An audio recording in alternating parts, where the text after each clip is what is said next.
Hello, Darklings. Welcome back. I am so excited. Today is the kickoff of not just any system, no, but the Norse Chakra System that I have compiled together, and I am so excited to be talking about this and finally getting into it.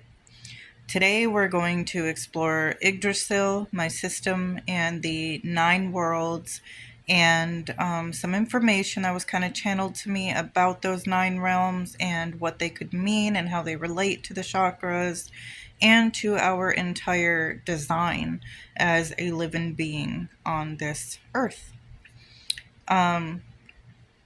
This is going to get deep, quite heavy stuff, so yeah, I'm just going to get into it. And I do want to let you know that I am working on a better chart on the computer for this, for the system visually for you.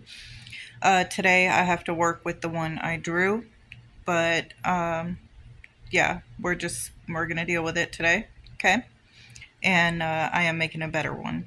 We'll be referring to it quite often through this series. So just bear with me, because it's quite intricate. It's quite annoying, actually, to make. But we're doing it. We're doing it, okay? Nothing is going to stop us. All right, guys. So, any questions, about more things about this system, or as we go, or different parts or aspects of chakra teachings, other things, I promise you, it's all coming. We're doing this series, little by little here, because it's so much information. It's going to have to go that way. So don't worry, we'll get to it. And if I haven't covered something that you would like to see in this series, please do let me know. And let me know how you're enjoying it so far at the end of this video. So if you're not already, go join my Facebook group, okay? We will have awesome discussions and, other stuff going down there. It's a party, or it could be if I had more people. So yeah, link in the description. And let's get started. Ganunga Gap. A void of primordial energy where nothing and everything exists until a certain vibration resonates with its energy, thus creating life. Like ripples taking form, pulling energy into being. Space, time, light and sound, creating every world and body that inhabits life. A world of elements materializing like our bodies from water into wood, from wood into skin. Or the 9 worlds, from chaos to order, making up a design that every living creature has. But for this video and system's sake, we will call it a human design. Overall, the most important thing this energy created was a great tree, Yggdrasil.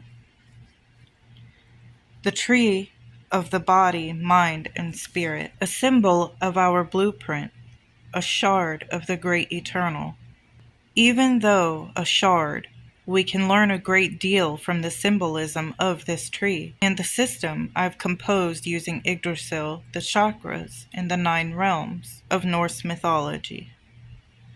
By the way, I did include in this system a not as well known realm, Hvel, and remember we've talked about before on my channel that the Norse gods in Asgard recognize something higher than them, a higher realm even. This is true. It would kind of be like their version of a heaven, or that Christ consciousness, and it was where the worthy would go after Ragnarok. So I'm not sure if this came in later as a Christianized concept or not, but we are going to use it, and that is what the great eagle at the top of Yggdrasil is going to symbolize in my system. So let's get into Yggdrasil in the system. Yggdrasil has said to represent a lot of different things. One thing common is that of our body. In this system, that is how we will use it. similarly to how I have seen the Kabbalah used, but to use it in a way overlapping it with the chakras in the way I will be presenting this is rare, if even out there. If so, I haven't found much, and I have been doing a lot of research for this system. At least not as deep and intricate as what I'll be presenting to you guys in the coming months.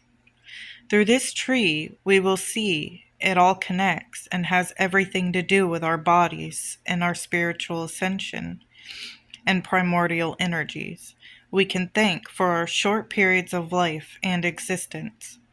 I like to think this is why the Great Mother is referenced and symbolized so much in these systems.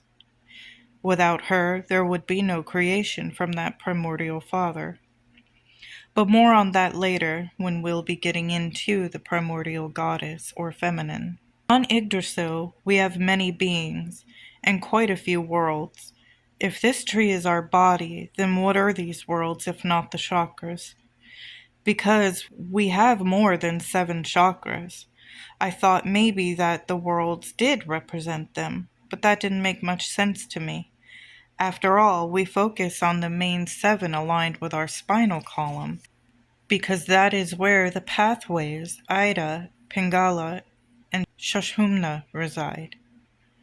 In theory, the pathway to enlightenment in which the serpent rises to our crown. Of course the other chakras are important, and we will get into that later, but not as important for the wisdom we're trying to achieve in this work. So you can argue that the worlds are dimensions, and they are, but so much more and deeper than only dimensions sitting on a tree.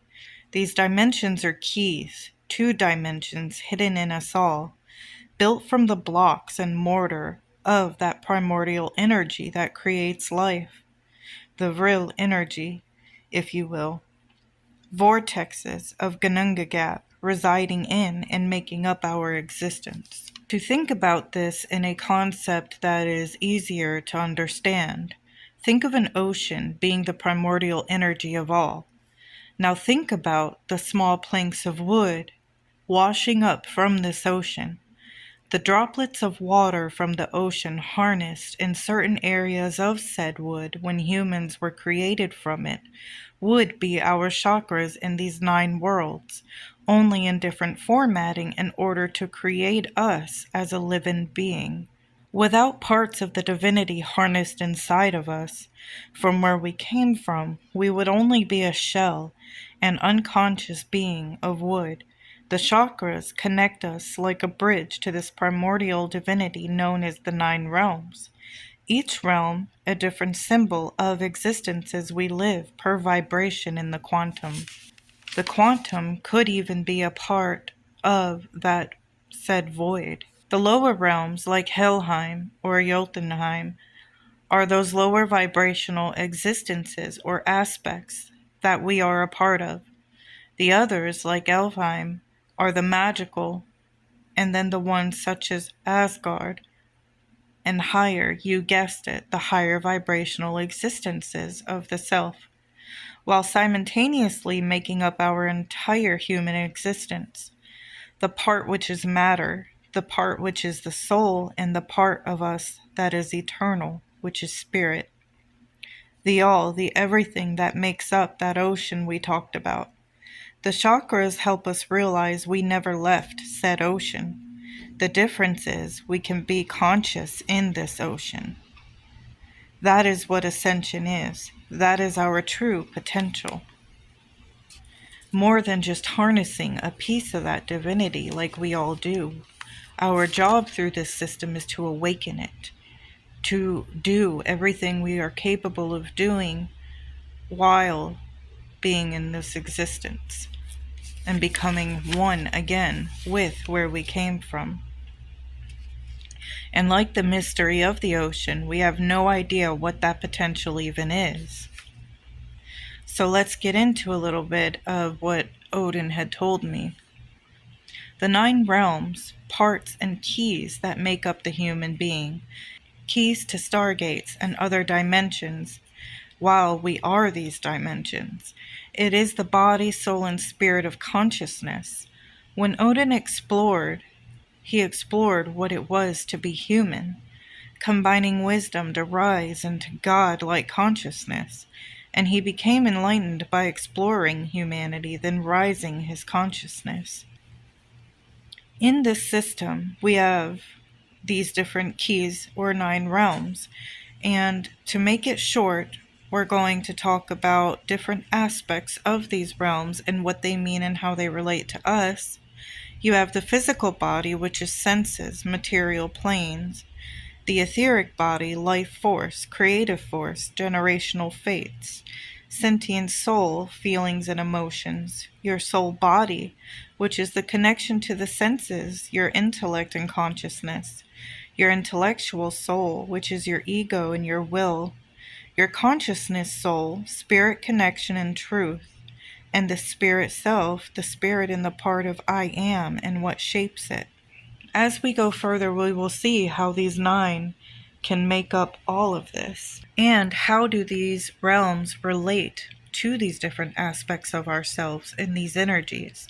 In part 2, we will talk more in depth about that. We'll talk about what these different realms symbolize as different aspects or part of us, as within and without, meaning the parts of us that make up this life essence and these different vibrational parts of us, and the outer dimensional parts of these places and what exploring them might be able to do for us in relating to these chakras. How will exploring these 9 keys or aspects of the human design be able to help us achieve what we're trying to achieve in the chakra system? Well, we're going to get into that too. There is a lot to cover when it comes to just that. We're going to have a lot to talk about when it comes to divinity, the primordial energy, the feminine aspect, the masculine, duality, these 3 pathways, our cerebral fluid. There's just so much into this, and I can't wait to cover it all. I hope that made sense to you, and I hope you enjoyed this. But I can't wait to get further into this, and I'm going to let you kind of sit with this information. And I'll leave you with this chart. Okay, guys, like I said, I will be perfecting this more and on the computer, so it'll be a lot better. But of course, we have the masculine, feminine, the duality of it all. The eagle at the top of the tree for enlightenment, which is what we're trying to achieve outside of the body using the chakras, which would be the Gimhal. And then we've got the chakras are these larger circles in the background, and the 9 worlds or keys are these smaller circles aligned with them. Down here you have the primordial serpent, she who is hidden in a sleep, that we will be rising up.